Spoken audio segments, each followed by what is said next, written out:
రేపొద్దున అన్యాయం జరిగింది అని అంటే మాత్రం మళ్ళీ మన ప్రభుత్వం వచ్చిన తర్వాత మళ్ళీ ఒకసారి దీని మీద మళ్ళీ ఒకసారి రీఎంక్వైరీ చేద్దాం. డోంట్ వరీ,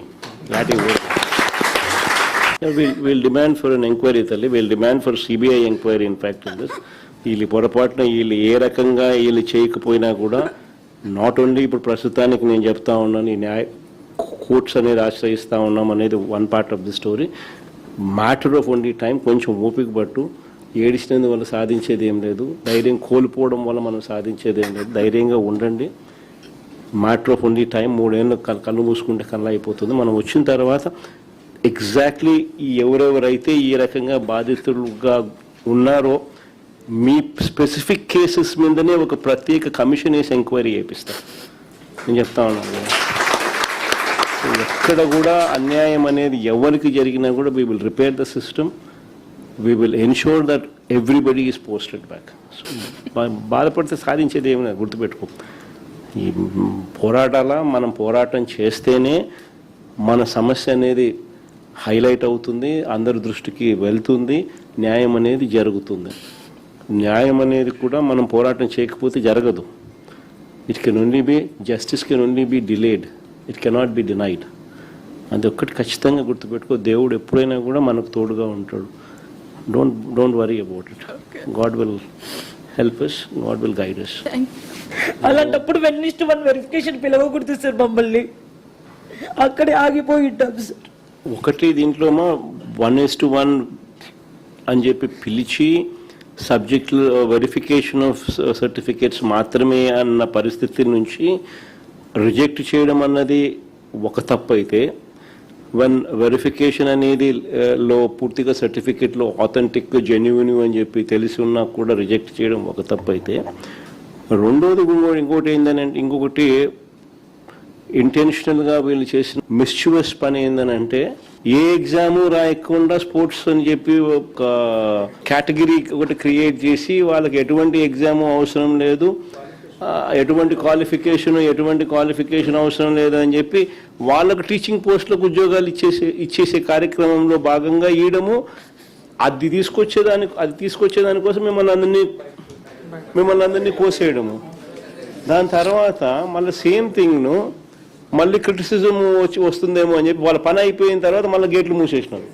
మళ్ళీ కొత్త ఇంకో జీవో ఇచ్చి లేదు ఇప్పుడు ఖచ్చితంగా వీళ్ళు కూడా ఎగ్జామ్ రాయాల్సిందే అని చెప్పి వాళ్ళకి మాత్రం వర్తించదంట, ఇక మీదట మాత్రం ఎవరికైనా కానీ వర్తిస్తుందట అని చెప్పి తీసిన. అంటే దాని అర్థం ఏంది? వాళ్ళందరితో వీళ్ళు మాట్లాడుకొని వీళ్ళు ప్రలోభాలకు రకరకాల ప్రలోభాలతో తీసుకున్న తర్వాతనే జరిగింది. అది ఇంకొక ఫ్లా. 3 months బయటికి రాలేకపోయాం సార్. అసలుకి చాలా సఫర్ అయ్యాం సార్. నాతో పాటు మా పేరెంట్స్ కూడా సఫర్ అయ్యారు సార్. ధైర్యంగా పడతారు. మరి ఎన్ని ఏం కావాలి ఇంతకన్నా. 1998 బ్యాచ్ ఎప్పుడు చెప్పు. దాంట్లో మా బాబాయ్ కూడా ఉన్నాడు సార్. 98 డిఎస్సి అట్లాంటి వాళ్ళకి న్యాయం చేసినామంట.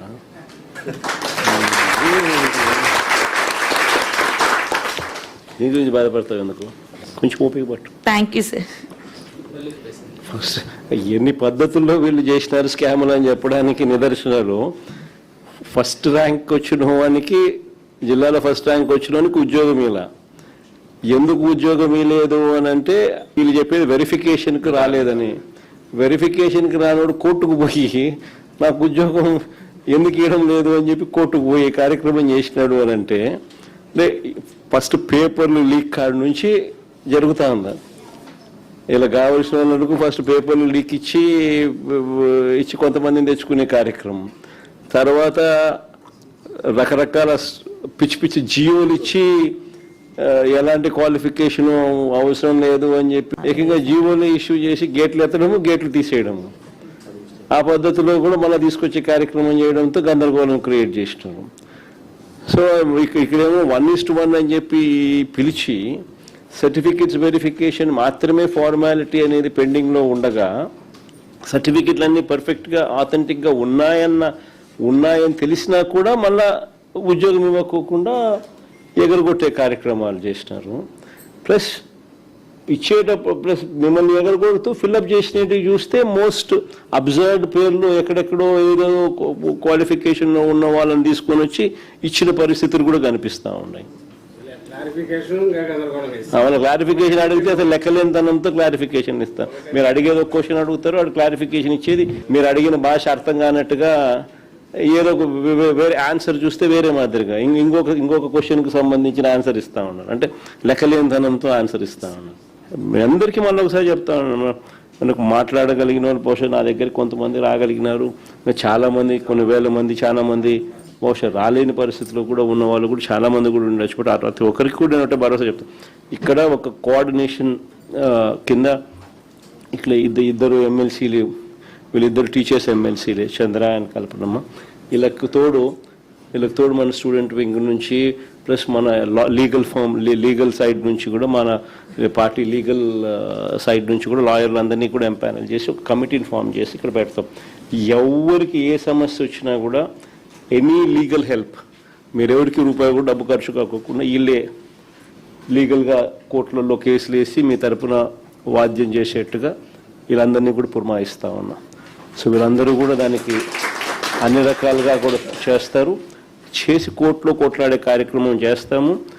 మరోవైపున సిబిఐ ఎంక్వైరీ కూడా గట్టిగా అడిగే కార్యక్రమం కూడా చేస్తాము. ఇవన్నీ ఒక ఎత్తు. పొరపాటున ఏదైనా డిలే కావడమో ఇంకోటి కావడమో మీకు న్యాయం జరగని పరిస్థితి ఏదైనా ఉన్నా కూడా బాధపడకు. ఓన్లీ 3 ఏళ్ళే మన ప్రభుత్వం వస్తుంది. వచ్చిన వెంటనే ఒక కమిటీ వేస్తాము, మీ అన్ని కేసెస్ దానికి రెఫర్ చేస్తాము, చేసి ప్రతి ఒక్కరికి కూడా న్యాయం జరిగేట్టుగా 98 బ్యాచ్ ఏ రకంగా న్యాయం జరిగిందో మీ అందరికీ కూడా మళ్ళీ ఖచ్చితంగా అర్హత ఉన్న ప్రతి ఒక్కరికి కూడా మీ అందరికీ న్యాయం జరిగేట్టుగా కూడా చేస్తాం. అది కూడా గుర్తుపెట్టుకోండి. అది అట్టాಗೂ జరుగుతుంది 3 ఏళ్ళ తర్వాత. ఈ లోపల మనం చేసే పోరాటం కూడా ఆగకుండా కోర్టుల ద్వారాను సిబిఐ ఎంక్వైరీ డిమాండ్ చేస్తూ ఇవన్నీ కూడా చేస్తూ మనం చేసేటివన్నీ కూడా చేస్తా పోతాం. సో 2 కూడా చేస్తాం.